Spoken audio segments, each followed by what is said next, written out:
Bom dia a todos. Então, na aula de ontem, a gente discutiu, partindo de uma amostragem solo, georreferenciada, nós discutimos a criação de um mapa, primeiro, da variabilidade espacial dos atributos químicos, depois, gerar o mapa de prescrição, e, finalmente, você tem o mapa de rastreabilidade.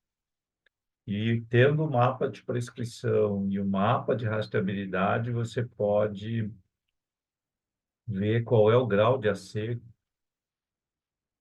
que a máquina teve em executar aquele mapa de prescrição. E então a dissertação do Leonardo Kerber foi nesse sentido, e ele estudou duas coisas, né? O que seria melhor, ter um mapa com um pixel pequeno, uma resolução alta, né? Ou um pixel grande, em termos de qualidade da aplicação. E a conclusão que ele chegou na dissertação é que era melhor fazer um pixel pequeno. Então, eu recomendei para vocês lerem a dissertação basicamente, por que que um pixel pequeno ele é melhor do que um pixel grande, né? Não é difícil da gente entender, né? Se eu tiver um pixel grande, eu vou ter uma média de uma área maior, né? E essa média de uma área maior pode ter um valor pequeno e um valor grande, certo? De repente, a gente sai de uma taxa muito baixa de fósforo ou de calcário e imediatamente vai para uma taxa alta. E o equipamento ele tem, para se ajustar a essa mudança de doses, o equipamento tem um tempo, né? E acaba que ele não consegue fazer mudanças abruptas. Isso para calcário seria o mais crítico, né? Para fósforo, assim, a taxa variável, a variação de doses não é tão grande, né? Para nitrogênio que você trabalha, gente, também não é assim um absurdo, né? A gente procura variar 25 para cima, 25% para baixo. Agora, no calcário é uma tonelada para cima, 500 quilos para baixo, zero. Então, aí já exige da máquina uma resposta muito rápida, né? Então, o que que ele fez? Um pixel pequeno vai te dar uma suavização da mudança de dose. E depois você pode até estabelecer uma equação, né? Um ajuste matemático, e aí você realmente faz um mapa suavizado. E aí você pode subir em 10% a qualidade da sua aplicação sem um custo nenhum, né? Então, esse que é o legal da agricultura digital, dessa parte, é que tem muita coisa que a gente faz sem custo, né? Quer dizer, o custo são vocês, né? É o conhecimento de vocês e a geração, né? Então, para o produtor, se ele já está pagando a consultoria, de certa forma, isso aí não sai um custo adicional para ele, né? Então, eu recomendo assim fortemente, né, a leitura da dissertação do Leonardo, porque isso aí virou um produto tecnológico dentro da Cotrijal. Eles, eu não sei exatamente o número de caminhões que eles têm, né? O último número que eu tinha era entre 12 e 14 caminhões, quer dizer, é uma quantidade grande, né, de caminhões para distribuir corretivos. E eles adotaram em todos esse procedimento. E a lógica que ele coloca ali na dissertação é assim, né? Tem muita gente ofertando agricultura de precisão em todas as regiões, inclusive na área da Cotrijal, que eles têm o projeto Ciclos, né? Tem outros independentes que trabalham na região. Então, o que que ele diz? Como é que eu vou me diferenciar? Eu tenho que oferecer alguma coisa, qualidade superior aos demais. Você pode argumentar, não, a minha amostragem de solo é diferente, eu faço camada superficial e subsuperficial. No caso, ele focou em algo assim que a gente pouco explora, que é realmente provar para o agricultor que a gente está sendo eficiente.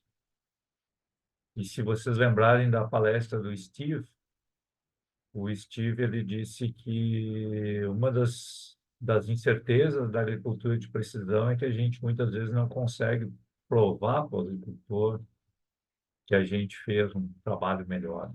O agricultor, a métrica dele é a produtividade. A produtividade e o custo. Mas num processo de construção de produtividade, aí você tem que entender que às vezes você vai melhorando o processo até alcançar a produtividade, né?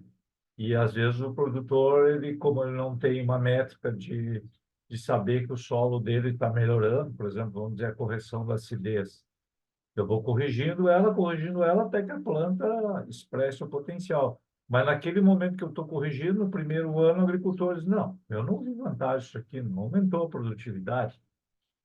Mas a produtividade vai aumentar ali, porque logo ali você alcançou o objetivo, por exemplo, para levar o pH a 6.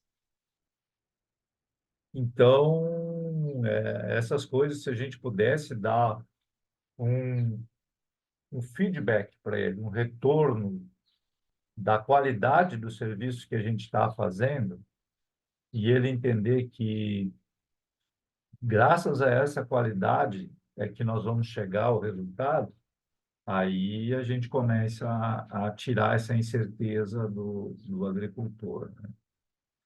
Outra coisa que eu não falei, eu queria falar para vocês, na hora de nós construir. Então, assim, a gente gerou, através de amostragem de solo, um mapa de variabilidade de qualquer coisa: fósforo, potássio, cálcio, magnésio, enxofre, boro. Muito bem.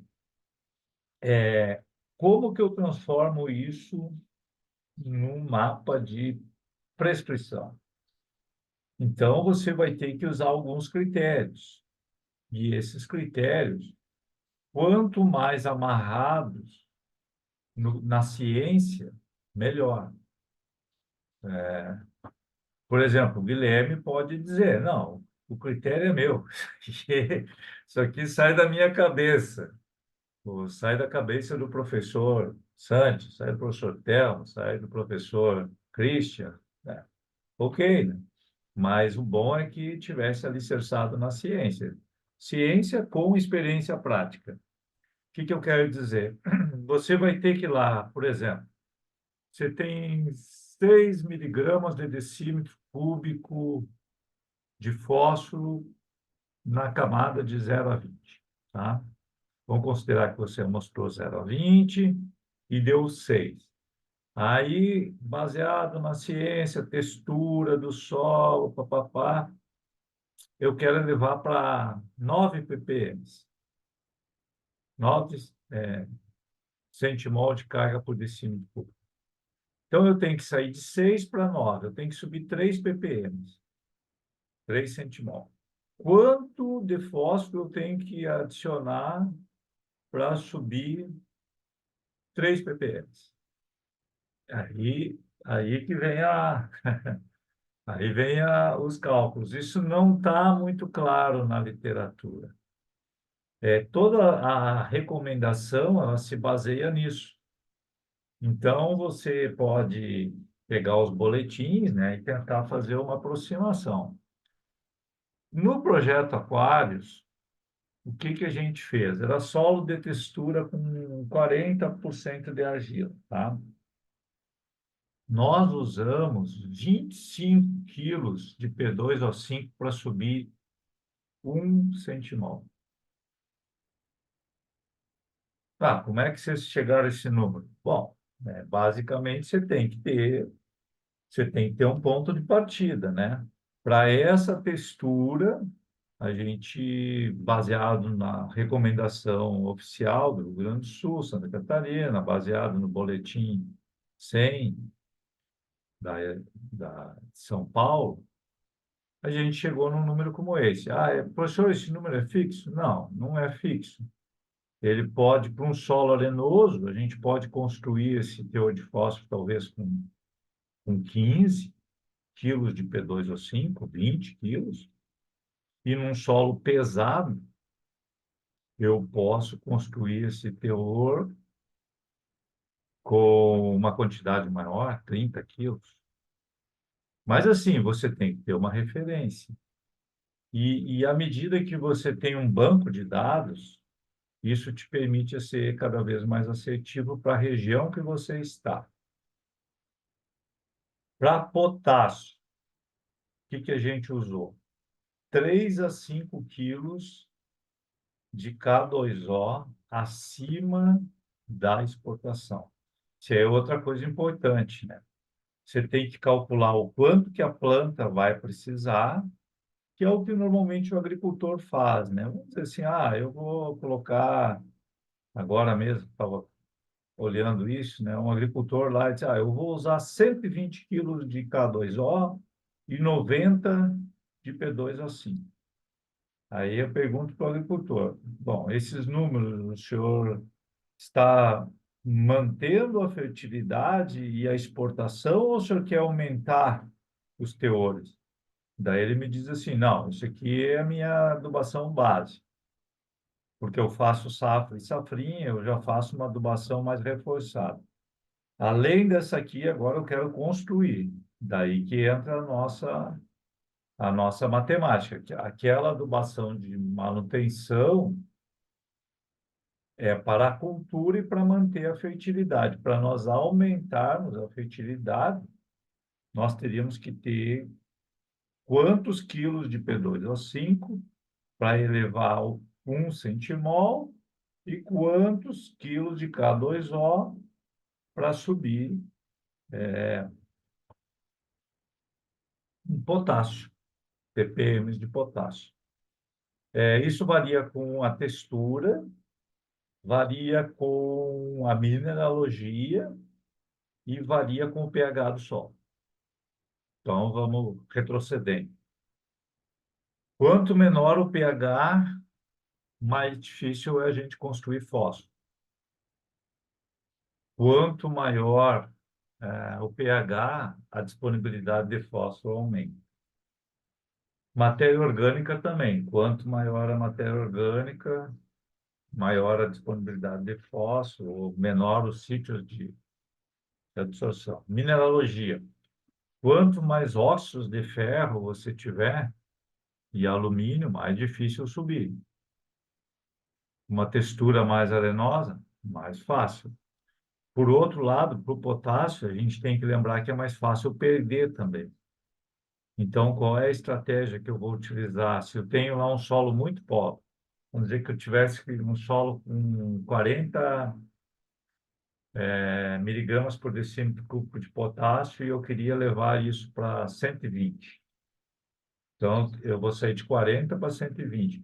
Se eu der, e é um solo arenoso, se eu der uma pancada muito grande, não vai ser bom, porque eu vou ter risco de lixiviação, vou adicionar muito cloro de uma vez só.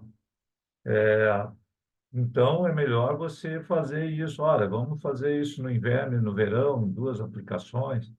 Então, aí que entra a agronomia, né? Junto com isso aí. Então, essas são, assim, alguns detalhes. Quando a Geise vai fazer a recomendação dela, e talvez seja esse o seminário, né? Ela vai falar de nitrogênio baseado num índice de vegetação, num índice de vigor, num índice de suficiência. E aí você tem, bom, se a planta estiver com um índice de suficiência baixo, 0,80, 0,85, e eu quero chegar a 0,95, quanto que eu vou ter que aplicar de nitrogênio? Se a planta já está com 0,95, eu posso economizar a minha dose padrão ou não, vou manter ela. E se eu perder o sinal? Bom, se tu perder o sinal, tiver um problema, você aplica a dose padrão. Qual é a dose padrão? Qual é a produtividade que você quer alcançar? Ah, eu quero alcançar no meu pivô, milho irrigado e tal, 250 sacos. Vamos dizer que eu vou seguir a recomendação americana. 1 quilo de nitrogênio por saco de milho. Esse aí é o padrão americano. 1 quilo para um saco, e eu quero colher 250 sacos, então eu vou precisar de 250 quilos de nitrogênio. Essa é a minha dose padrão.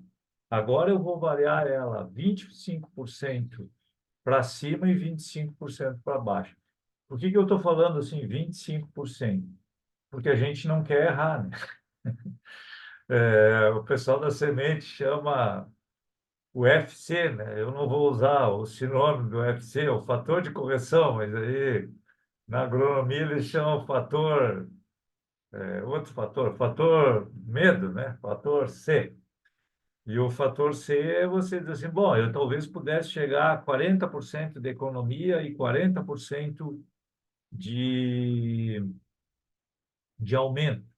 Mas aí, de novo, tá, e o risco de perder esse nutriente quando eu aplico 40% a mais? Ou o risco de eu perder produtividade quando eu corto 40%? Então, de novo, você estabelece um limite de segurança. Ó, vou variar para cima e para baixo dentro de uma faixa confiável. Aí diz assim, bom, e quem é que estabelece essa faixa confiável? Aí a gente tem o serviço de consultoria da Bayer aí, né? Entendeu? Aí é a parte técnica, aí que cada um se distingue no mercado. Porque o que você, qual é a ideia agora? Nós vamos trabalhar, deixamos a análise de solo ou vamos usar outras metodologias para complementar a análise de solo? Por que a gente vai usar outras metodologias? Porque a gente viu que a análise de solo, ela não é isoladamente perfeita, né? Ela tem limitações. Toda ferramenta tem limitações, toda. O erro nosso é achar que as coisas são absolutas. E a gente sempre trabalha na agricultura de precisão com uma margem de erro, com uma incerteza. Qual é a incerteza? Eu, quando fui para fazer mestrado, doutorado, como eu disse, eu tive a oportunidade de ir a boas escolas, né? Fui para a URGS, no momento que a URGS tinha um corpo docente, uma elite de professores, né? Que infelizmente já se aposentaram, alguns morreram, né? Inclusive. Depois fui para os Estados Unidos. Mas lá na URGS, eles nos ensinavam, nós íamos trabalhar, né? Com balanças, com pipetas, com coisas assim, muito de laboratório, né? Então, o professor falou assim, tá, qual é a incerteza do equipamento que você está usando? Aí ele disse assim, é um erro você pegar uma balança de campo e querer pesar 5 gramas, porque essa balança não é para isso. Então, você sempre tem que saber qual é o erro da máquina que você tem, né? E isso que eu quero dizer para vocês assim, qualquer metodologia, a gente tem uma percentagem de incerteza. Ela não é 100%. Quase nada na vida é 100%. E a gente tem que estar preparado para isso. Por que que hoje eu acho que a tendência da agricultura de precisão nos próximos anos é você usar mapa de solo com mapa de vigor, mapa de condutividade elétrica, mapa de calor, mapa disso, mapa daquilo. Porque aí você começa a complementar e diminuir o erro. Isso aí, para mim, eu comparo assim, vamos ficar dentro da agricultura de precisão. Se eu tenho a minha localização baseada em 3 satélites, ou eu tenho em 7 satélites, eu vou ser mais preciso, mais acurado, né? Aí também tem uma discussão de precisão e acurácia. Já ouviram falar dessa discussão aí, né? A acurácia seria a exatidão e a precisão é a repetição, né? Para fósforo, por exemplo, a gente tem um problema seríssimo de precisão. No laboratório, às vezes, você tem que fazer 5 repetições para atingir uma média. Que às vezes uma dá baixa, outra dá média, outra dá alta. Aí tu dizer médio. É, médio é o intermediário. Mas podia ser alto, podia ser baixo, né? A próxima amostra, pô, mais 2 amostras, quer dizer.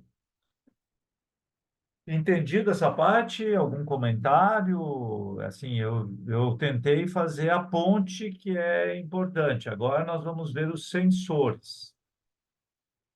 E os sensores, dentro dessa ideia, que os sensores, eles vão. Não, mas não é esse aqui que eu quero apresentar para vocês ainda. Só um minutinho. Tá aqui. Esse aqui eu vou apresentar depois. Tá, só um minutinho.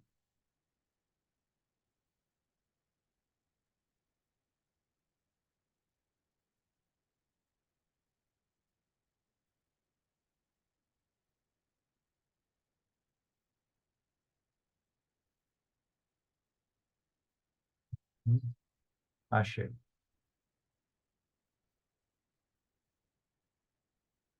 É, então, esse professor, o Gebers, ele é um dos pesquisadores aí mais avançados, né, em sensores para a agricultura de precisão. Vários brasileiros foram trabalhar com ele lá na Alemanha. E ele veio em 2014 ao Brasil e fez uma apresentação. Claro, já faz alguns anos isso aqui, mas vocês vão ver que os princípios vão ser bem interessantes. Pelo menos eu gostei muito dessa apresentação dele. E se vocês procurarem na literatura ele, Gebers, você vai ver muitos artigos dele, né? Realmente ele dedica a linha de pesquisa dele a sensores. Então, aqui ele fala da sensing estratégias de sensoriamento, as mais comuns, né? Então, o SPAD, que é uma leitura, a Yara trabalhou muito com isso, né? E que é um sensor de clorofila, certo? Então, eu trabalhei bastante com isso aqui também, né? É um sensor manual. Qual é o problema de um sensor manual? Como é que tu vai fazer uma lavoura aí, né? Fazendo leituras manuais. Ah, eu vou dividir por ambientes, professor. Bom, tudo bem, mas é trabalhoso, né? Aí nós temos a amostragem de solo manual. Acho que o professor está aqui, inclusive. E, bom, a gente faz na pesquisa, né? Então, aqui você vê que ele tem a anteninha de GPS, ele localizou o ponto e está fazendo a amostragem. E tem sistemas semiautomáticos, né? Aqui ele adaptou um sistema. Esse sistema aqui é o mesmo sistema que eu trabalhei lá nos Estados Unidos, certo? Ele é legal porque ele é totalmente mecânico, né? Então, nós tínhamos lá nos Estados Unidos no trator. O Buffon, que é um consultor, ele tem um sistema parecido com esse. Então, alguns consultores do Centro-Oeste têm um sistema como esse. O Buffon tem um tratorzinho pequeno aqui e realmente uma sonda que nem essa aqui facilita muito a coleta. Agora o pessoal está usando uma broca com essa sonda aqui. E a vantagem dessa sonda é quando você quer fazer outras camadas que além é do 0 a 20. Por exemplo, esse estrados aqui ele é bom para fazer de 0 a 20. Mas se você quiser fazer uma amostragem até 60 centímetros, esse aqui é melhor. Tem uma outra diferença, né? Esse trado aqui, se ele é de rosca e o solo é arenoso, você pode perder material. E se ele é de caneca, você pode compactar o solo. Já esse aqui, ó, ele consegue colocar uma força hidráulica constante e a amostra de solo ela fica dentro desse aqui, ó, e você tira isso por camada. Então, depois você recolhe isso aqui, abre ele, e aí você tem um tolete inteiro. Você bota uma trena e vai seccionando nas profundidades que você quer estudar.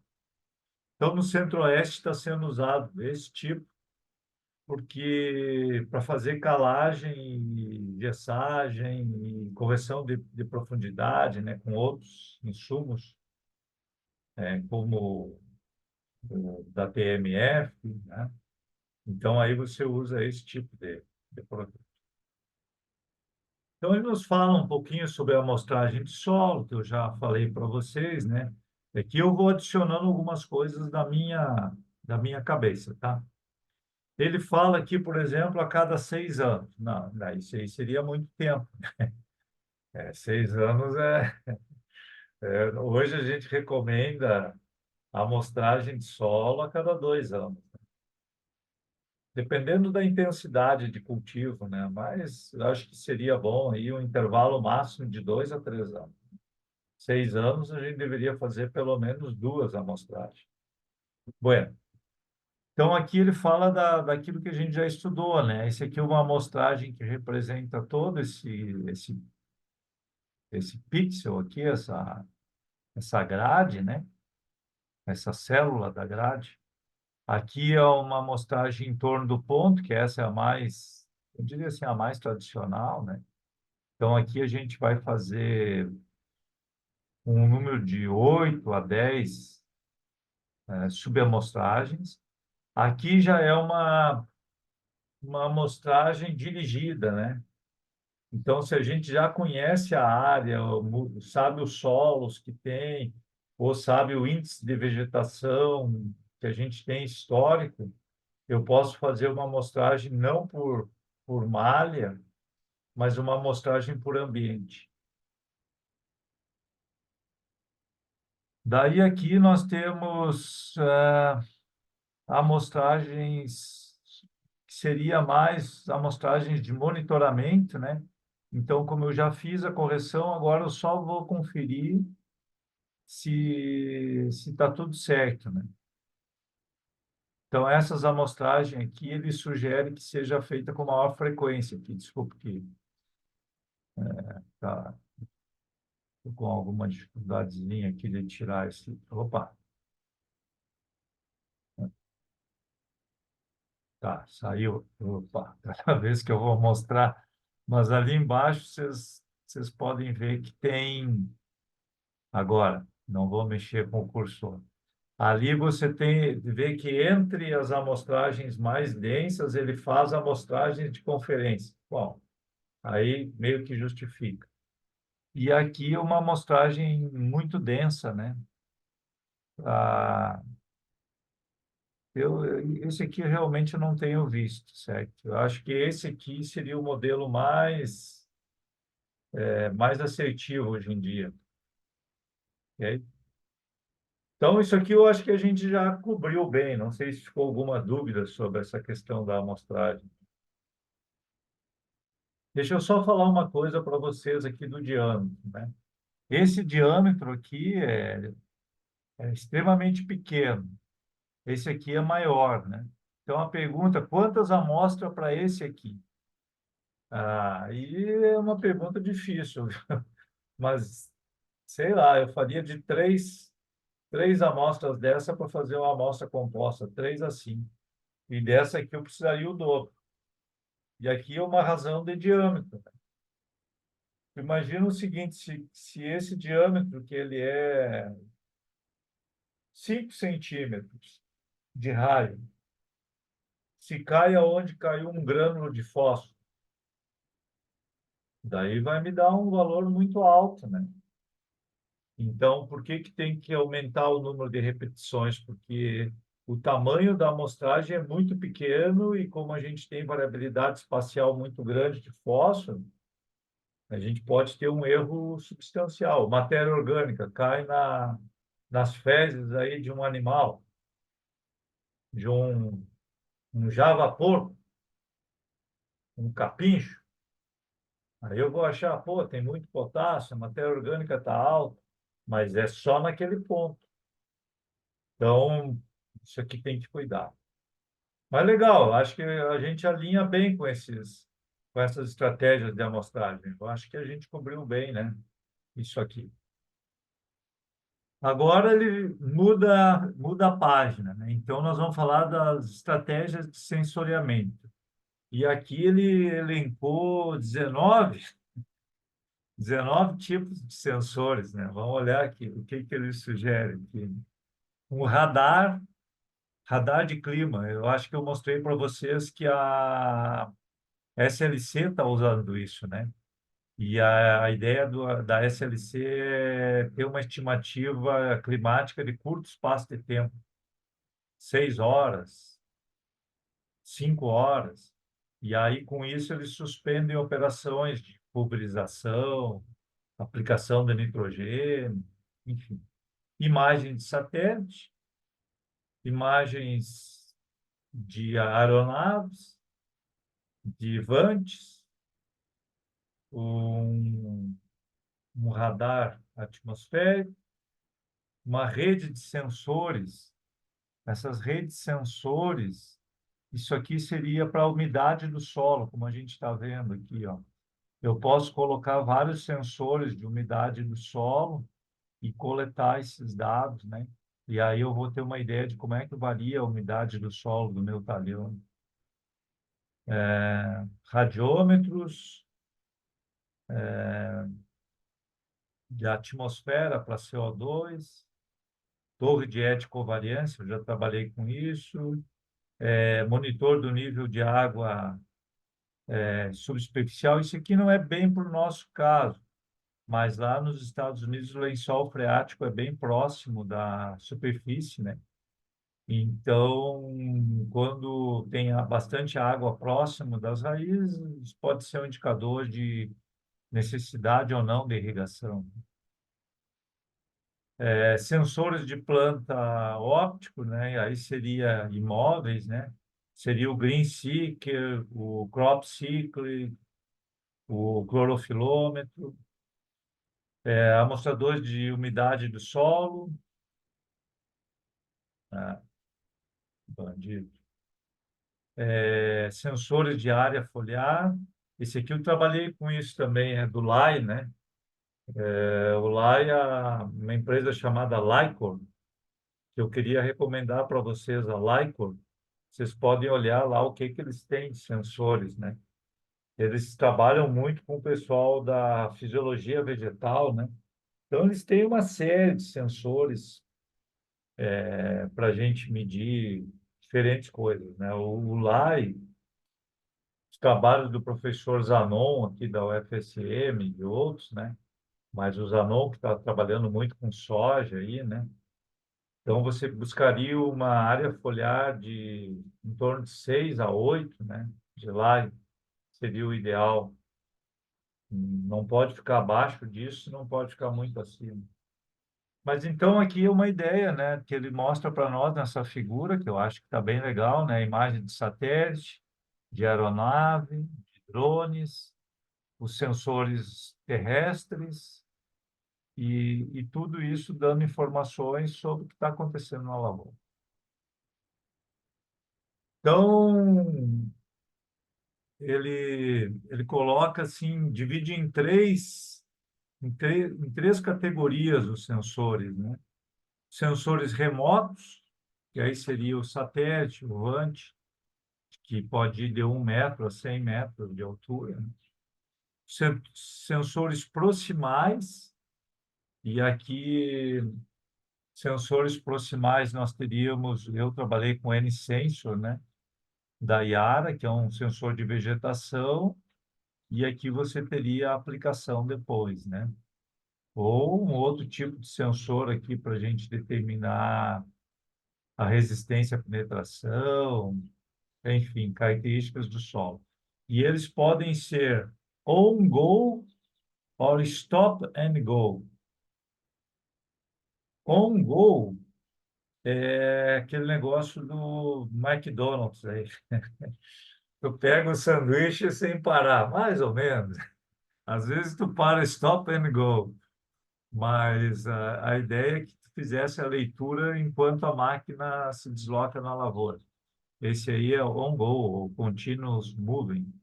E o stop and go é que quando tu tem que parar o equipamento, fazer a leitura e seguir em frente. E é o que a gente faz com os amostradores de solo. E os sensores proximais, eles podem ser, né, esses sensores proximais, eu vi isso do N-Sensor, lá numas lavouras de trigo na Alemanha. O que que eles faziam? Para calibrar, inclusive, a imagem de satélite e as imagens deles, eles tinham na lavoura um sensor que ficava fixo. Então, aquele sensor ali, ele estava fazendo leituras a cada, sei lá, né? A cada 15 minutos, ele tinha uma leitura de, vamos dizer, de NDVI. E você tinha uma leitura de NDVI a cada vez. A cada 4 dias, qual é a frequência de leituras, assim, as melhores, quando não tem nuvem, não tem nada interferindo? Às vezes é uns 3 dias, para os 3, 4 por aí. Mas a média é uns 7, né? Quando tá É, meio nublado, assim. isso, a média é 7 no mundo real e no mundo teórico seria a cada 3, 4 dias. E eles complementam, lá na Alemanha eu vi isso, eles complementam com esse estacionário. É o mesmo, é um sensor, né, de NDVI, de vegetação, só que ele está estacionário. Então a planta está crescendo e ele está captando dados e transmitindo. E depois tu vê qual é o grau de acerto que tu tem. Então eu sei que tu não fez isso, mas alguém fez da tua empresa. Alguém certamente já fez isso, né? E eu mesmo, logo que a gente começou a trabalhar com isso, tudo era muito novo, né? Isso aqui já faz uns 15 anos que eu fiz esses trabalhos aí, né? A primeira coisa que a gente queria era criar uma curva de NDVI durante todo o ciclo, né? Então a gente chamava o footprint de, de NDVI da cultura. Então, para milho é uma curva, para soja seria outra, e aí também varia com o material genético, né? Você tem o material genético mais precoce, é uma curva. Então, a ideia, mais ou menos isso aqui é o seguinte, né? Você tem uma lavoura sem limitação nenhuma. Você está estudando nitrogênio. Então, essa lavoura aqui ela é criada na fartura, para não faltar nitrogênio. Então, tu sabe exatamente qual é o índice de suficiência em cada estágio fenológico. Se tu sabe isso, daí tu pode fazer isso para fazer o ajuste de adubação. Tu diz, bom, eu estou em V6. Olha, as minhas parcelas que têm alta suficiência em V6 tinha que estar com 0,7 de NDVI. A minha, a minha lavoura está com 0,6. Eu tenho que subir 0,1. Quanto quilos de nitrogênio eu tenho que aplicar? Então, esse é o jogo. Aí eu vou fazer essa leitura de novo em V8. Bom, eu apliquei aquilo ali. Agora a minha lavoura está próxima ao que seria o ideal em V8 ou ainda está devendo? Então, esse é o jogo. Bom, e hoje em dia, se faz isso aqui? Não, a gente não faz mais isso aqui. A gente usa parcela virtual. Tu procura na própria lavoura um local que esteja com um nível de suficiência alto. E aí, aquele local a gente considera uma parcela virtual. Entenderam isso? Não. Eu estou puxando a corda, gente. Tô... Tô me entendendo, prof. Hã? Tô entendendo. É Eu uma não, linha, eu não é sei uma se os linha de colegas, raciocínio, né?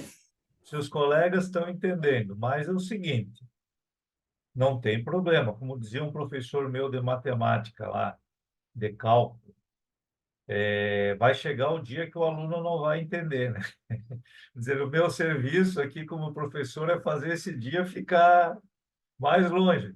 Tem aluno que não vai entender a aula de matemática no primeiro dia, tem outros que não vão entender na metade do semestre, e tem outros que vão chegar a não entender só lá no final. Bom, então aproveite o network que vocês têm com a Geise e perguntem para ela também, porque afinal ela tem experiência nisso. Mas esse método que o professor alemão está nos mostrando seria o método assim de calibração. Uma vez que tu calibrou isso, tu não precisa fazer em toda lavoura uma estação dessas, né? Uma torre. Então, quais são os critérios para selecionar um sensor? Da amostragem espacial, qual é a área que tu vai, qual é a extensão da área? Eu estou aqui no Rio Grande do Sul ou estou lá no Centro-Oeste? Qual é a cobertura da área que eu vou querer fazer?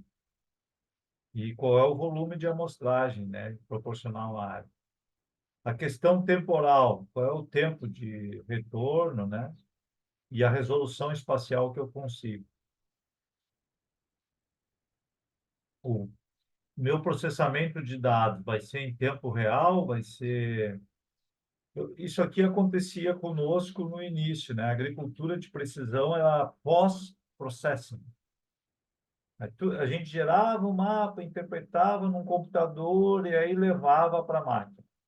Hoje a tendência tudo é real time. Faz a leitura, já processa na nuvem e já vem a informação. Então mudou bastante isso aí, né? E uma grande vantagem, porque o agricultor perdia muito assim, fazia de uma safra e não tinha mais o dado na safra seguinte. Agora, quando você tem na nuvem, então aí é outra coisa. Usar manejo preditivo ou reativo. Então, esse aqui é muito legal, né? Essa parte aqui é filosofia de agricultura de precisão. O que que vocês acham que é melhor fazer? Um manejo preditivo ou um manejo reativo? Preditivo. Acho que preditivo, né, prof? Então, Preditivo. qual é o problema do reativo? É que o reativo a gente, às vezes, está corrigindo um problema. E o preditivo é que a gente antecipa o problema. Então, oxalá a inteligência artificial nos permita isso, né? Então, sempre sermos preditivos e não reativos. As questões de custo estão envolvidas, né? Às vezes você tem um sensor, mas ele é muito caro. Às vezes você tem um sensor e ele é muito frágil. Às vezes você tem um sensor e ele não é acurado. E aqui ele usou a acurácia, né? Aqui a acurácia como um sinônimo de precisão, quer dizer, de exatidão, né? E se ele é friendliness ao usuário, quer dizer, ele tem que ser uma coisa simples, né? Não pode ser uma coisa para cientista de dados. E se ele é seguro, nós vamos ver que alguns sensores são radioativos, são cancerígenos. Daí ninguém vai trabalhar com um trem desses, né? Um sensor que ele é radioativo. Então, outra coisa, hoje o que se busca na agricultura brasileira é uma coisa assim, no inglês, plug and play. Coloca na tomada e sai jogando. É isso que a gente gostaria. Agora, se eu tiver que ficar estudando o manual, aí ninguém vai querer fazer, né? A agricultura de precisão, ela passa por isso, né? Ela passa por uma decodificação e simplificação. Então, aqui ele coloca, né, o que que seria assim o estratégias de sensoriamento, né? Sensoriamento offline, que tu não está conectado, online, ou online com sobreposição de mapas. Eu acho que essa aqui é a tendência, né? Então, você está fazendo uma medição de um dossel vegetativo, Você tem informação do potencial produtivo e a expectativa de potencial, baseado nesse índice de vegetação que eu estou coletando aqui, e eu tenho os dados que eles chamam, puxa vida, como é que vamos traduzir essa palavra aqui? Ancilaridade. São os dados de suporte, os dados básicos, os dados de informação. Eu tenho mapa de colheita, eu tenho mapa de solo, eu tenho a profundidade do horizonte, eu tenho a declividade, eu tenho a textura. Então, eu tenho todos esses outros mapas, as zonas de manejo, e aí, com base no que a planta que o sensor está me dizendo da planta, e com base nesses outros mapas, eu vou decidir qual é a adubação que eu vou fazer. Deixa eu dar um exemplo para vocês. Aqui é uma lavoura de milho ou de trigo, tá? E o sensor de vegetação deu que essa lavoura aqui está fraca, como a gente está vendo aqui. Está um verdezinho mais claro. Essa informação vem para cá, aí a pergunta é assim, mas esse solo aqui, ou esse ambiente, é um ambiente de alta ou um ambiente de baixa? Aqui é um ambiente de baixa, porque o solo é arenoso, o solo tem baixa matéria orgânica, etc. Um ambiente de baixa. Então, o potencial produtivo aqui não é 250 sacos. O potencial produtivo aqui é 200 sacos. Então, se ele é 200 sacos, mesmo que o índice de vegetação está abaixo, eu não vou adubar para 250, porque eu não tenho potencial para isso. E aqui? Aqui já está bom, mas aqui eu estou numa zona de alta. E aí, qual é o potencial produtivo? O potencial produtivo aqui é 300 sacos. Ok. Como é que é o solo? O solo é profundo, matéria orgânica, bem drenado, saturação de base alta. Ok. Então, eu vou adubar para 300 sacos. Então, essa é uma lógica de combinar as duas ferramentas, que eu acho que assim, seria o ideal. Agora, quando você coloca aí o clima, não, a temperatura foi até aqui, a precipitação foi lá, a previsão do clima para essa safra é essa, o preço do milho é esse. Bom, aí já ficou demais para a cabeça da gente colocar tantas variáveis. Aí tem que usar a inteligência artificial. Então, você entra com um banco de dados, de informações grande. Qual é a relação de troca do nitrogênio com o milho? Esse ano a relação de troca está fraca. Eu estou precisando botar muitos quilos de milho para comprar 1 quilo de nitrogênio. Então, para um pouquinho, vou fazer um ajuste na minha recomendação. Entenderam a jogada? Não, esse ano, com poucos quilos de milho, eu pago o quilo de nitrogênio. Ok, então eu vou fazer uma adubação mais para cima. Então, esse tipo de coisa fica complexa, né? Por exemplo, esse ano é seco, temperaturas altas, umidade relativa baixa. Como é que eu vou fazer uma adubação muito pesada num ambiente desse? Aí a gente tem que tomar uma decisão, né? Qual é a probabilidade? A probabilidade de retorno é menor esse ano. Bom, então, de novo, eu faço um ajuste que é a tendência hoje em dia, né? Assim, os modelos cada vez serem mais robustos, para a gente ser mais assertivo. Bom, devo dizer para vocês, bem, na verdade, que a minha tese de doutorado foi nitrogênio no milho. E eu digo para vocês, quando eu fui estudar nitrogênio, o professor disse assim, tu tem certeza que tu quer estudar nitrogênio? Eu falei, eu quero estudar nitrogênio. Ele falou, é um dos nutrientes mais difíceis de estudar. Então, e eu acho que ele não estava errado, não. Então, o que que nós vamos fazer de sensores de solo, né? A água é muito importante a gente, né, ter uma estimativa, matéria orgânica, da biologia mais recente, né, DNA, bioanálises. Da parte física, a resistência à penetração, textura, né? Substâncias tóxicas, né? A gente não faz muito isso aqui.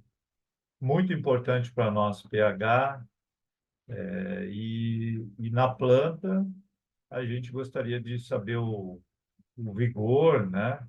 E se puder estimar quais são os nutrientes, e é melhor. Isso aqui está em desenvolvimento, né? Sensores de foliares para outros nutrientes. Assim como está também hoje sensores para a fertilidade do solo. Então, nós temos sensores hoje que estimam nutrientes no solo e temos sensores que estimam nutrientes na planta, mas são muito caros. Mas vocês podem procurar isso na literatura aí, na internet, né? São sensores de absorção atômica, né?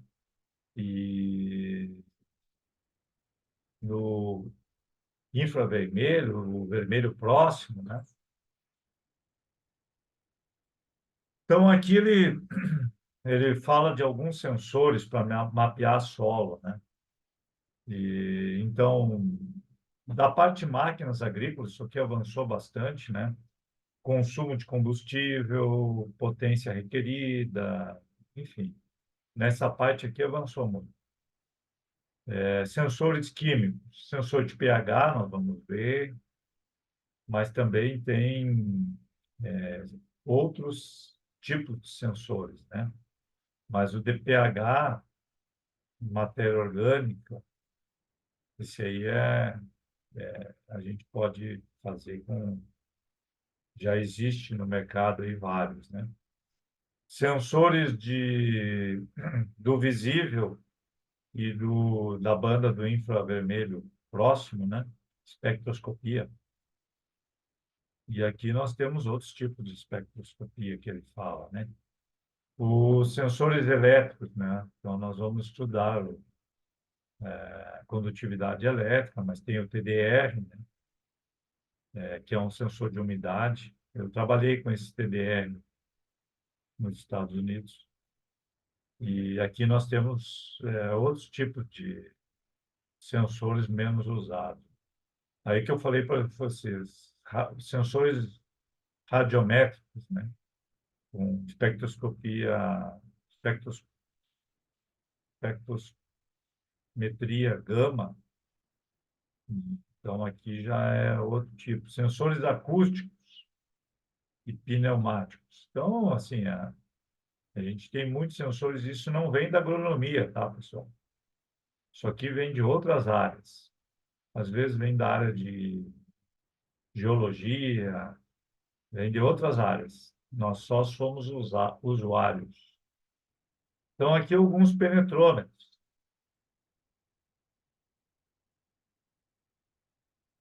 Você sabe por que tem que ter 4 hastes aqui?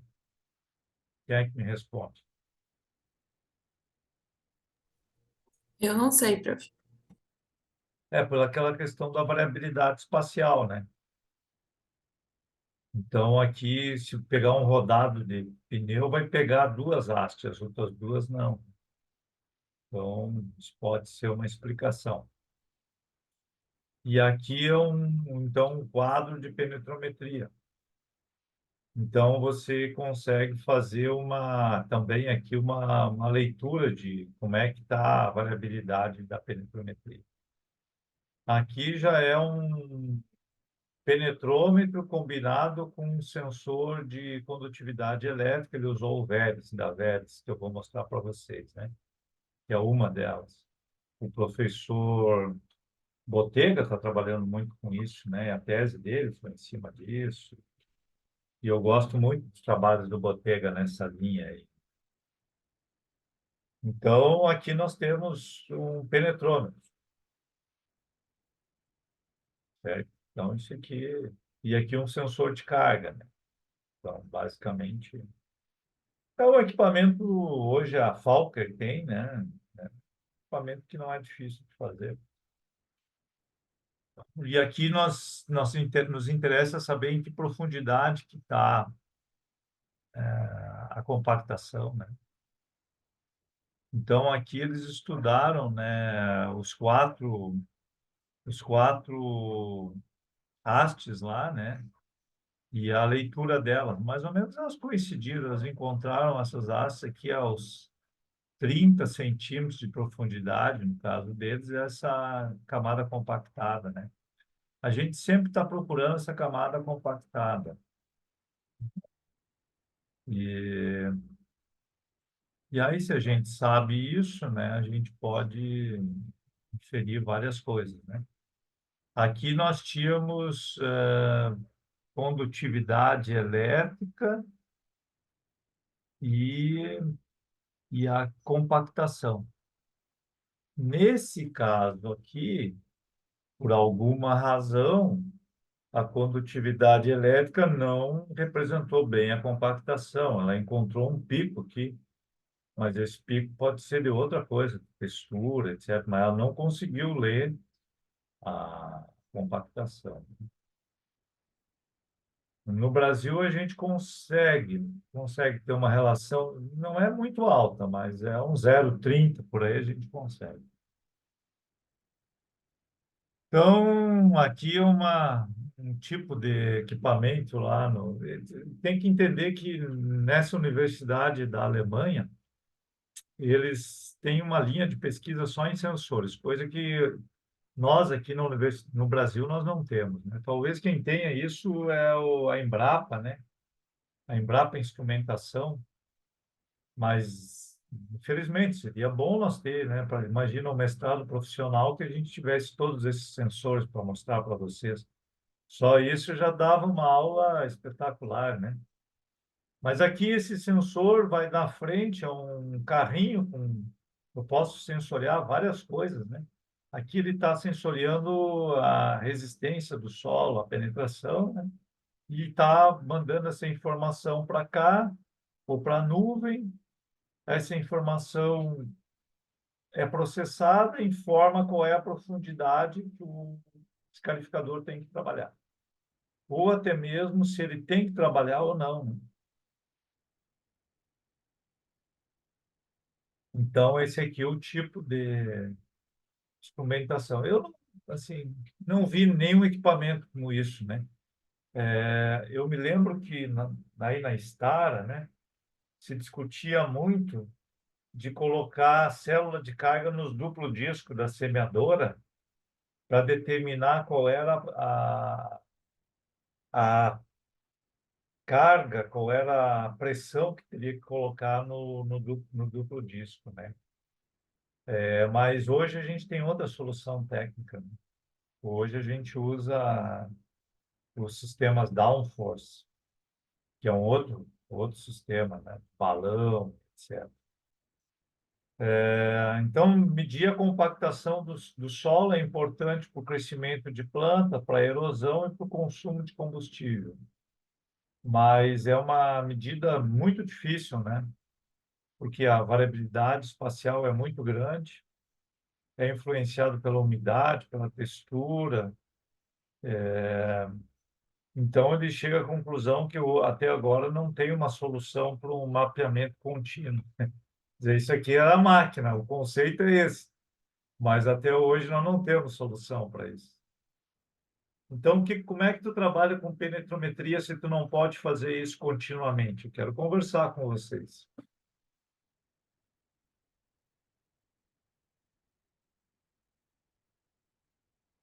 E aí, gente, salva essa turma. Já estão meio quietos meus colegas hoje, né, prof? Estão Só, dormindo, estão só dormindo. apreciando as belas informações que o professor está nos passando. Ah, louco, Tu gente. está absorvendo as informações do professor e o mate. Sempre, sempre na mão, Matizito, né? Aí, ó. Tá certo. Pois é, eu quero um intervalo para tomar um mate. Por que que, se a gente não pode fazer uma leitura contínua?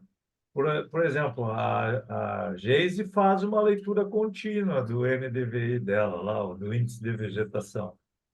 porque não, nem sempre é NDVI, né? Isso pode ser o NDRE, ou Sim. pode ser uma combinação deles. Mas se tu não pode fazer continuamente, o que que tu faz? Ah, boa pergunta, né?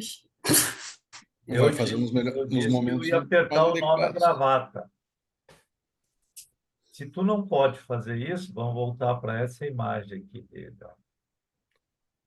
Se tu não pode fazer isso, tu faz por ambientes. Sim. Daí fica viável. Então, tu define com outras estratégias os ambientes e vai naquele ambiente e vê se, como é que está a resistência à penetração. Não é uma coisa contínua, mas é algo factível. Eu vou contar uma história da dissertação de um orientado meu, que vocês podem procurar, a tese de doutorado dele, né? E eu fiz ele fazer isso aqui no mapa de colheita. Coitado, cara, a pé, ele Bem fez, tranquilo. ele fez 2.500 pontos de resistência à penetração. Esse caminhou, né, prof? Coitado, né? Hoje em dia tem outras tecnologias, né? Mas qual era a ideia, né? A ideia era ter um mapa de alta resolução de resistência à penetração para cruzar com o mapa de colheita. Então, um dos problemas da agricultura de precisão é a resolução espacial das determinações. Às vezes você tem uma determinação de altíssima resolução para combinar com uma de baixa resolução. E aí, sabe qual é a dor disso? É que a que tu tem que usar é a de baixa resolução. O que que eu quero dizer? Às vezes você tem um ponto de colheita a cada 50 metros e você tem uma leitura de condutividade elétrica a cada 1 metro. Tu vai ter que transformar esses teus 50 pontos de condutividade elétrica num ponto para poder associar ele com o mapa de colheita. Esse é a dor do negócio, né? Que é o caso, o nosso caso aqui. Eu tinha eu pedi assim, qual é o tamanho da malha amostral do mapa de rendimento? Ah, ele é 40 metros quadrados. Poderia ser 25, depende da máquina, né? Mas vamos, uma máquina grande e tal, 40 metros quadrados. Então, a cada 40 metros quadrados, eu preciso um dado de resistência à penetração. Ou certo seria 4 ou 5, né? Para tirar a variabilidade espacial. Então, você vai ter que fazer uma amostragem como essa. Só que isso só na pesquisa, né? Em nível de lavoura é impossível. Então, o que eu queria mostrar para vocês é que essa estratégia aqui, ó, ela é muito boa para as coisas que nós não conseguimos ter de forma contínua. Entenderam? Como a penetrometria. Então, ele vai falar da condutividade elétrica. Condutividade elétrica aparente. O termo mais técnico é esse, ECA, condutividade elétrica aparente. Você sabe o que que significa o termo aparente?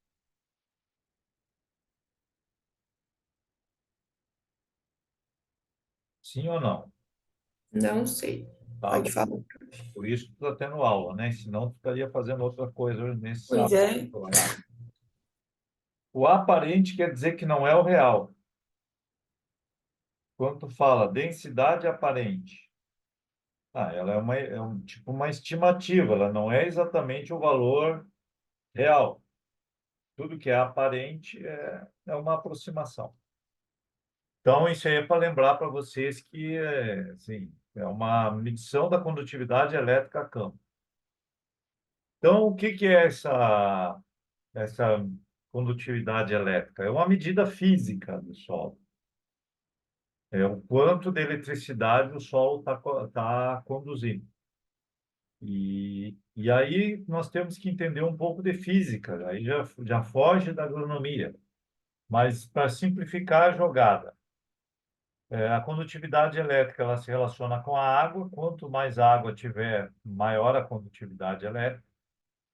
Quanto mais argila tiver, maior a condutividade elétrica, porque A argila contém nutrientes, nutrientes faz com que a solução tenha sais, sais conduzem eletricidade, matéria orgânica aumenta a condução de, de elétrica e quanto mais fértil o solo, também a gente...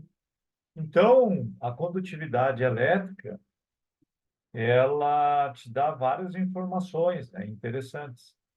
Por exemplo, aonde que eu tenho mais água no solo, aonde que muda a textura do solo, eu posso associar a matéria orgânica, e nos nossos trabalhos, ela se relacionou bem com a saturação de bases.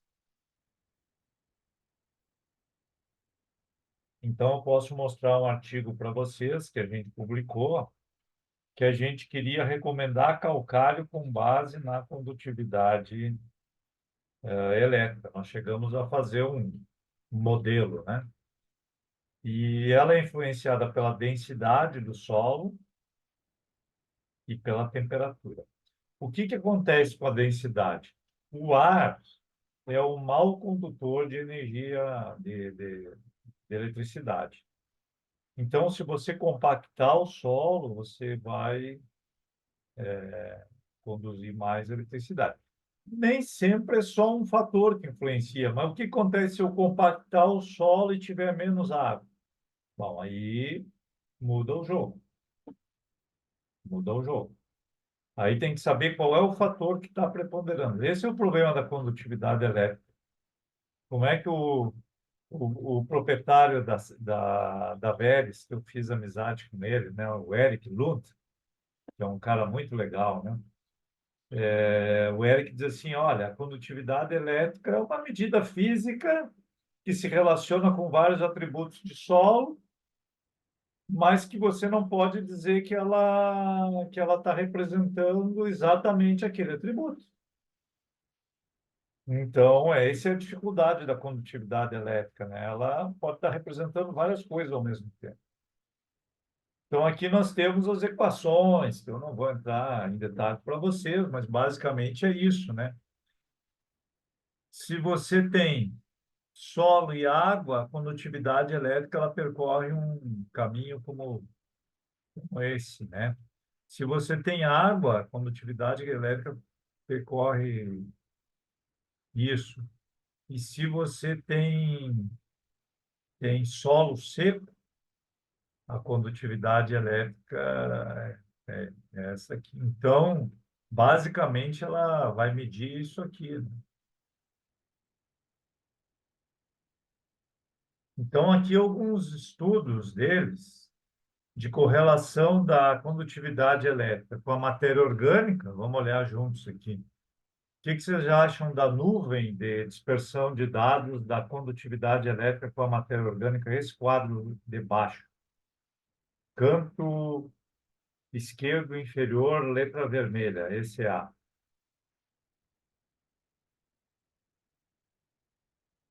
Tá bom ou tá ruim? Parece meio disperso, prof, mas não sei. Isso aí. Parece meio disperso, especialmente quando o teor de matéria orgânica é alto, né? Isso. É.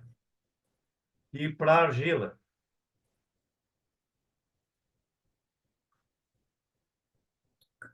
Para argila está melhor, né? Tá melhorzinho. E para CTC? Tá bom, mas tem ali uma zona ali que ela meio que se perde, né? Sim. Nenhum fica bem, né? Bem próximo, assim. Se eu pudesse dizer para vocês, a matéria orgânica a olho, assim, eu diria que ela está com 0,50, 0,40, a argila está com 0,70, 0,80 e a de troca aqui está com 0,70. Ah, o professor chutou isso. Não, tem como calcular isso, né? Mas como é que vocês olham o mapa de dispersão, né? Então, você tem a linha aqui que a gente chama 1 para 1, né? Quanto mais em cima dessa linha tiver os pontos e em toda a faixa, melhor. Então, não adianta ter os pontos em cima da linha na fase inicial e depois se dispersar. Então aqui, por exemplo, essa leitura aqui ficou bem ruinzinha. Ó. Poderia ser alto, como poderia ser baixo. Então, aí eu não sei qual é a tendência, né? Então, importante a gente saber que você tem uma correlação múltipla e não perfeita. Mas, então, tu vai me dizer assim, mas então por que serve isso aí, professor?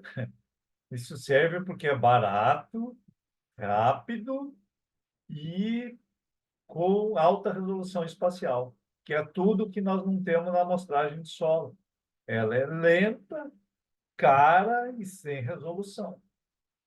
Bom, mas e se eu comparar, então, uma coisa que é lenta, cara e sem resolução, com uma coisa que é barata, com alta resolução, mas imprecisa? Se eu associar as duas, eu consigo combinar os pontos fortes e diminuir os pontos fracos. E tem uma estatística para isso, né? Tem uma estatística que tu pode trabalhar isso aí e, e através dessa estatística você combina. Então, aí que eu falo para vocês assim que é o diferencial de um profissional, viu? Eu tive um estudante, que é o Raí Schwalbert, que o cara era gênio, ele, desde o tempo de estudante, ele gostava de estudar estatística, sabe? Então, ele combinou agricultura de precisão com estatística e mais agricultura digital. Hoje, ele é o cara da agricultura digital da GDM, global. Imagina, né, a posição que ele chegou, porque ele tinha características individuais que você não acha no mercado. Então, essas coisas aí, né? É, a estatística que ele usou para combinar isso foi a da deriva externa. Então, vocês têm que procurar. Isso aí realmente é um estudo bem interessante. Quem domina isso aí, olha, tem um diferencial grande no mercado. Bueno, aqui eu não vou entrar nesse detalhe. Aqui é os sensores de condutividade elétrica, que é o ZM, que se usa muito na Europa. Ele é diferente do nosso de condutividade elétrica que tem contato com o solo. Esse aqui ele é arrastado pela superfície do solo. Então, na Alemanha, eles usam muito esse ZM38 aí, diferentes protótipos. Aqui tem um sensor geoelétrico, o Dualane. Eu quero dizer que esses sensores são muito usados na geologia, viu? Então, não é uma coisa assim que foi desenvolvido para a ciência do solo. Ele é da geologia. E aqui é mais ou menos o princípio da- desse, desses equipamentos, né? Você tem eletrodos que injetam a corrente elétrica e depois você vai medir, né, a corrente que você está recebendo. Então, depois nós vamos ver no Pérez, né, um pouco melhor isso. Então, aqui nós temos o que eu trabalhei, né, que é a da Verdes, que é uma empresa muito antiga lá dos Estados Unidos. E a condutividade elétrica, se a gente for observar, ela é muito antiga, sabe? O homem começou a medir condutividade elétrica, sabe para quê, gente? Para medir a salinidade dos solos. Olha só que diferente. Então, se o solo era muito salino, o pessoal tinha que adotar práticas para solos salinos, né? Então, se usou muito na geologia para solos salinos. E isso foi adaptado, né, para a agricultura de precisão. E essa empresa aqui é uma das mais antigas, a Veres, né? E ela, vou mostrar um pouco da história para vocês da Veres, já que eu... Porque o que aconteceu? Teve muita coincidência aí, né? Eu estava fazendo um pós-doutorado lá na Kansas, e a Veres é da Kansas. Só que eu já tinha o contato do Projeto Aquários, né? Então, o pessoal da Stara me pediu para fazer o contato com o pessoal da Veres, e aí eu fiz esse contato, e aí veio o Cristiano, foi para os Estados Unidos, e a gente foi junto lá. Quando a Veres fez um acordo com a Stara, e aí a Stara, durante muitos anos, representou a Veres aqui no Brasil, hoje já não representa mais, né? Mas a Veres continua lá e vocês vão ver a evolução que eles tiveram. Aqui já é um outro sistema que se usa lá na Europa, né? O GeoCarta, para condutividade elétrica. E aí vai indo, né? Aí tem um monte de métodos de resistividade. Ó, então esse aqui é puxado por uma caminhonetezinha. Como eu disse para você, isso aqui vem muito da geologia. Então, aqui um estudo, né, do sinal relativo, né, que a gente estava tendo. Você tem um espaçamento estreito e um espaçamento largo, e o tipo de sinal que você tá tendo, né? Nós também, a gente sempre ficava assim, nós tínhamos com o Vélez duas profundidades, sabe? A de 30 e 90 centímetros. Então, a gente ficava muito em dúvida qual que usa, a leitura de 30 ou de 90. Aí, o que que se dizia? Ah, a leitura de 90 tem menor variabilidade, a de 30 tem maior. Bom, aí eu, como de solos, né, eu disse, não, eu quero a maior, né? Então, a gente usou muito a de 30, mas, assim, pode ser variável isso, né? Então, aqui nós temos várias leituras de acordo com o tipo de equipamento. Então, uma coisa é assim, ó, a leitura de um equipamento não é compatível com a leitura de outro. É basicamente o que eu queria dizer para vocês assim. Você tem que calibrar para cada equipamento o que ele está te dizendo e para cada solo. Então, se você comprou um VL, você vai ter que calibrar o VL. Se você trabalha com o sensor do professor Botega, e é o sensor do professor Botega. Na verdade, é o orientador do professor Botega, né, que desenvolveu o sensor que... Não sei se é esse que você vai trabalhar, Guilherme. Positivo, professor. Esse aí foi utilizado para medir a condutividade elétrica na área da dissertação. Uhum. Foi feito um que ele, me fugiu o nome agora, mas esse mesmo, é um que ele ajudou a validar, a desenvolver. Uhum. Que é um sensor de baixo custo. É manual. Nós temos aqui na universidade, que foi o Projeto Aquários que comprou, né, e está sendo usado aí pelo professor Pes, na dissertação de um dos nossos pós-graduandos aí, né, que é o Terran, que é o da condutividade elétrica da Falker. Certo? Então, nós temos o Veres, o americano, tem o Terran da Falker, e agora tem esse do orientador do professor Botelho. Bom, basicamente, qualquer sensor funciona bem, o importante é calibrar ele. Então, tem prós e cons. Isso é legal da gente fazer uma dissertação, né? Os pontos fortes e os pontos fracos, prós e cons.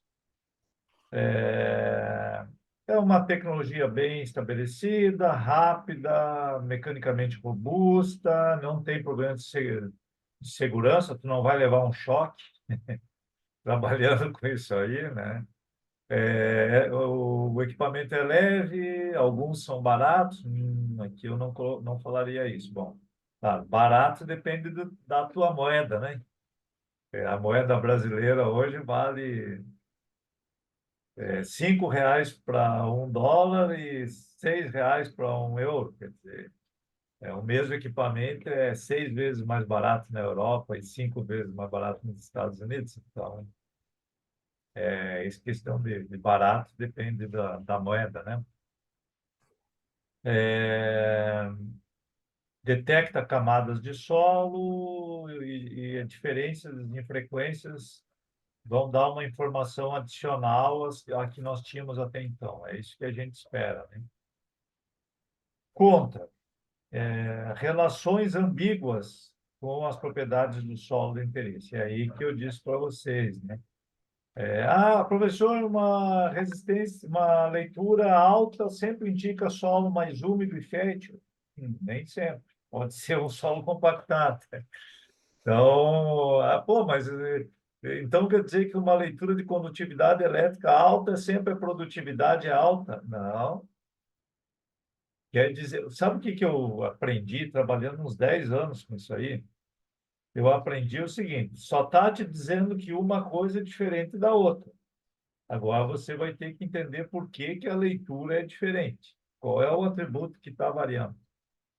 E não buscar relações simples.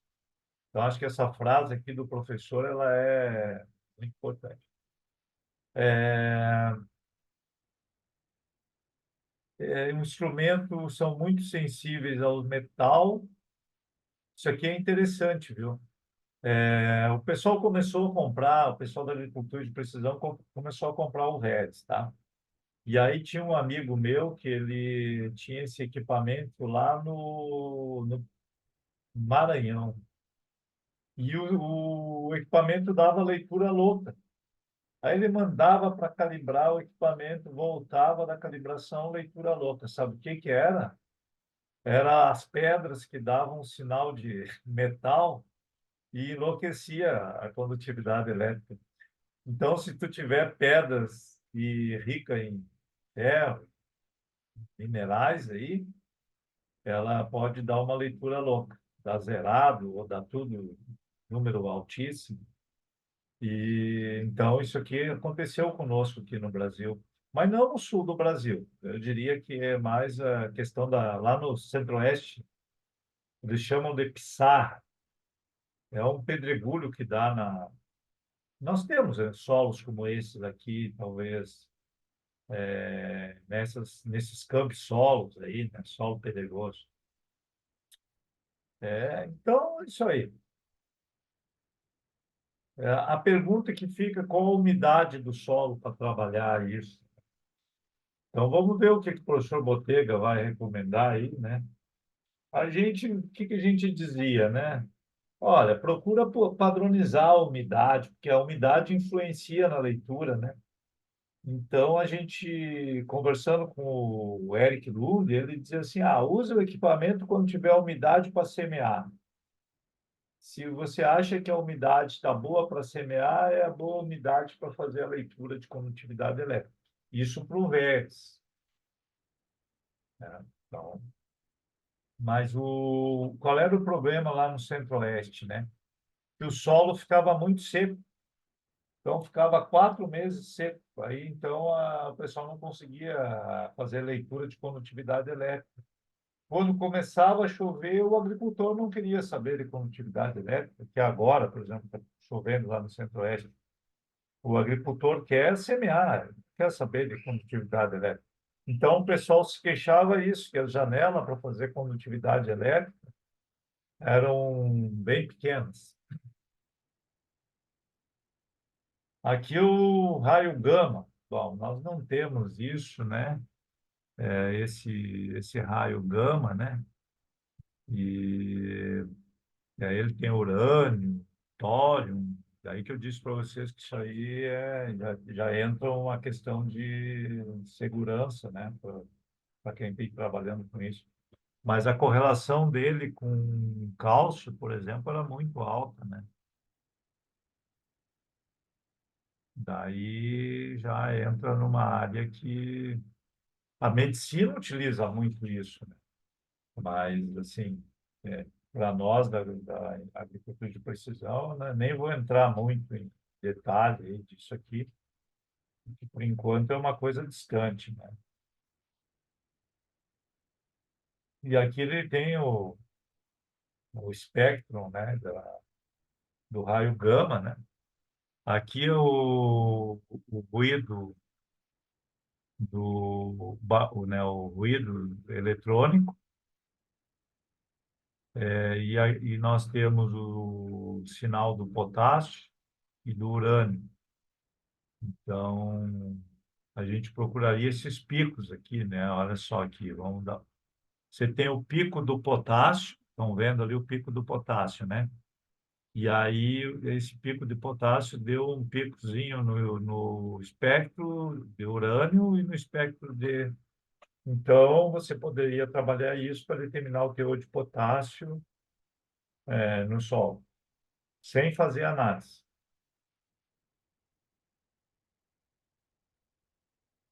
Então, que correlações que você teria, né, do raio gama com a textura, com o potássio, com o ferro, pH ele diz que não sabe. Então, o custo saía aqui 150 mil reais.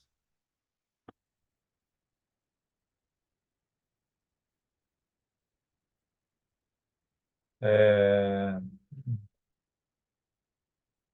requer uma calibração cuidadosa e ainda não está totalmente estabelecido na agricultura de precisão. Eu não vi assim o raio gama, sensores de, de eletrodos, né? Então aqui é o mesmo sensor que nós usamos em laboratório para determinar pH. Então esse mesmo sensor aí, né? Então isso foi adaptado, que é o da Veris aqui, ó.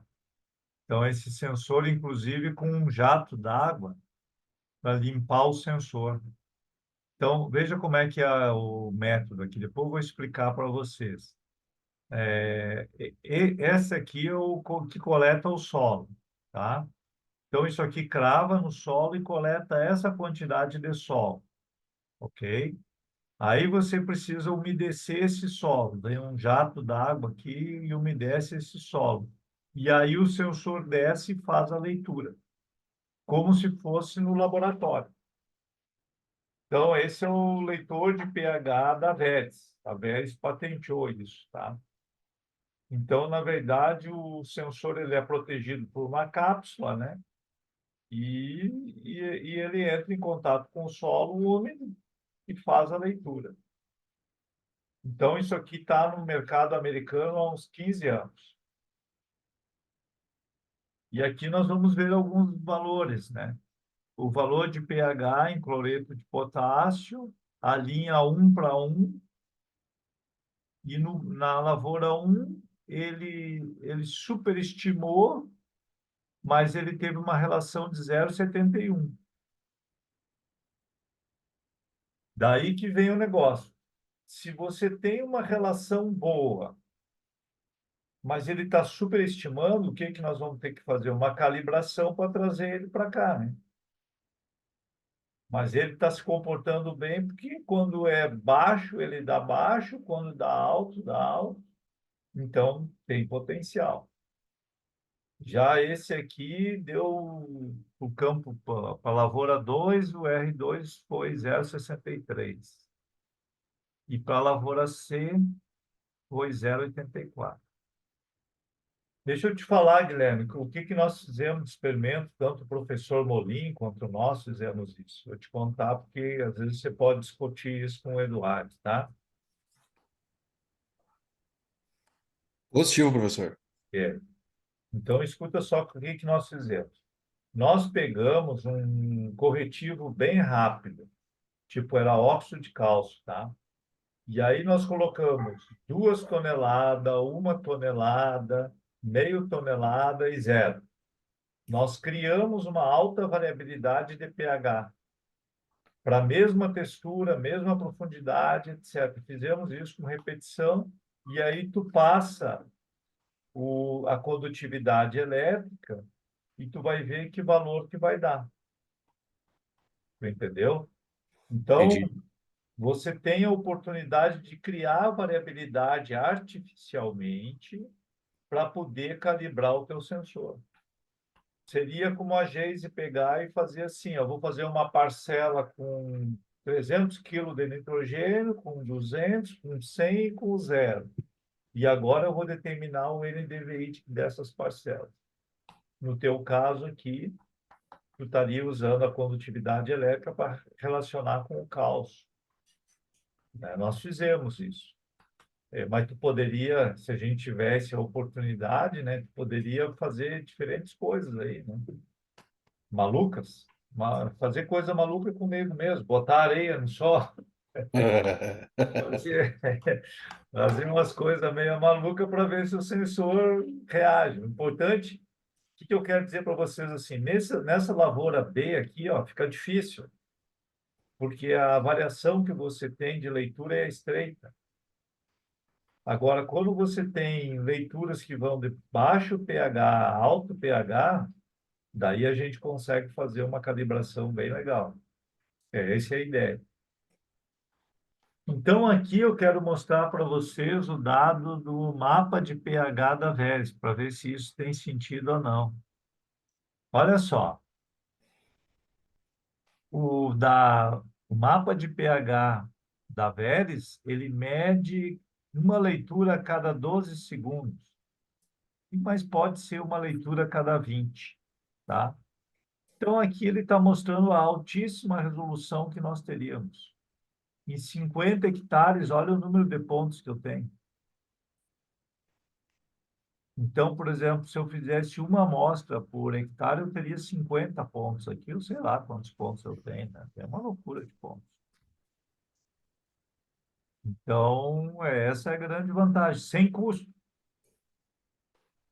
Tá? Então, agora nós vamos ver um pouquinho disso mais aplicado à agricultura de precisão, tá? Esse aqui é o mapa de pH determinado pela condutividade elétrica, tá? Então, em azul é pH baixo, e em vermelho é pH alto. Olha só a variação de pH dos europeus, de 7,7 a 5,4. Eita, já vai ter pH 7, e é bastante aqui, todos os vermelhos é pH 7. Aí tu vai para o mapa de colheita. Quando o pH em vermelho estava alto, o barley é centeio, eu acho, né? Eu acho que é centeio. O centeio estava alto. Quando o pH estava baixo, produziu pouco. Já o tremoço não deu muita bola para pH baixo. E aqui, então, tem uma curva de ajuste, ó, aqui que é o legal. Ó. Uma curva de ajuste de pH para o... Procura para mim aí se Barley é centeio mesmo, que eu fico meio...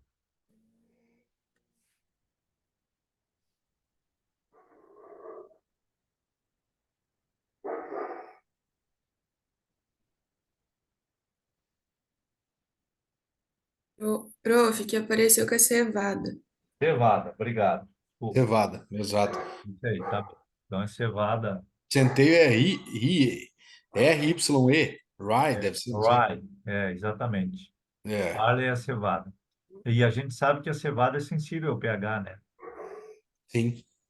Então, veja aqui o que aconteceu. Quando o pH sobe para 6, a produtividade sobe. Daí ela fica tamponada em 7 e depois ela tende a cair. Agora, olhando essa curva aqui, tu tem que ser ninja para fazer esse ajuste, né, gente? O cara tem que ser bom, né? Tem que ter um pouquinho de fé para fazer esse ajuste aí.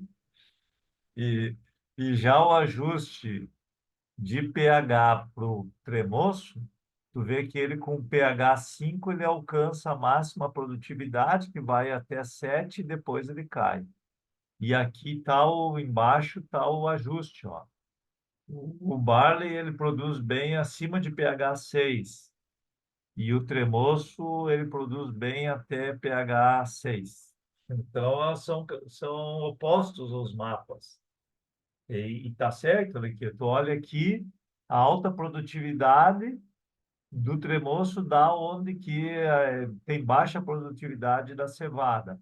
E a alta produtividade da cevada dá onde a gente tem baixa produtividade e a resposta disso é o pH. Só que eu não tinha essa resolução espacial e agora eu tenho. Entenderam a jogada? Bom, aqui alguns problemas com os sensores. Se tem muita palha, ele é problema. Se tem pedra, ele sofre. Mas a gente consegue determinar o potássio, o gama consegue o pH, né? O gama, o potássio. Está bem estabelecido, como eu disse para vocês, isso aí faz mais de 50 anos na agricultura americana.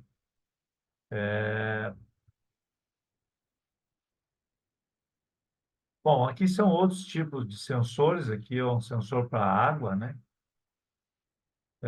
Esse sensor aqui, do Laqua Twin, da Horiba Instrumentos, é do Japão, né?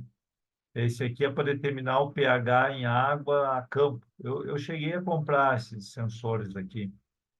Então, você tem um sensor para nitrato, para potássio, para cálcio, para pH e para sais. Funciona bem esse sensor, prof? Isso é uma coisa que tu, a hora que tiver um dinheirinho sobrando, aí você entra aí nessa página deles aqui, Horiba Water, e tu pode comprar. É um sensor relativamente barato, né? Então, você teria um dado adicional, né? O problema dele é que como é que vai fazer por ambiente produtivo, enfim. Mas, sim, eu trabalhei com isso aí, né? É interessante que ele dá a leitura na hora, né? É quase como se fosse um clorofilômetro, né? Só que aqui tu pega a água que tu coletar e tu coloca aqui e tu vai fazer a leitura, né? Então, se é uma solução de solo, enfim, né? Pode fazer um extrato de seiva, que é o que hoje o pessoal está fazendo aí, né? Eu tenho visto lá no grupo Schaefer, eles estão fazendo a calibragem de seiva. Por que que vai me dizer assim, tá, professor, mas por que que os caras querem saber a seiva? Porque aí na seiva, se está bem calibrado, você consegue antecipar o sintoma foliar. Então, por exemplo, para soja e para milho, se tem pouco nitrato na seiva, é sinal que precisa mais nitrogênio. Se tem bastante nitrato, está tudo certo, antes de aparecer o sintoma na folha. Então, a análise de seiva é feita na fruticultura. E agora o pessoal está levando para culturas de grãos. Muito incipiente ainda, mas já existe. Aqui é um multissensor, tá? Ele determina nitrato, fósforo, potássio, condutividade elétrica e pH. Mas só que ele é muito lento para mapeamento on the go, né? Mas eu diria para vocês assim, eu conversei há uns anos atrás com um professor de Tóquio, num congresso nos Estados Unidos, e ele me disse que no Japão já tem sensores praticamente para todos os nutrientes. Só que nem sempre os sensores são baratos. Mas ele disse que tecnicamente hoje já teria sensor para fazer leitura sem fazer amostragem de solo, com muito pouca amostra de solo. Bom, aí nós vamos entrar na área da Geis, eu vou deixar para falar isso na próxima aula. Bom, então agora, finalizando aqui, eu queria conversar com vocês, vou parar de gravar para não para finalizar aqui.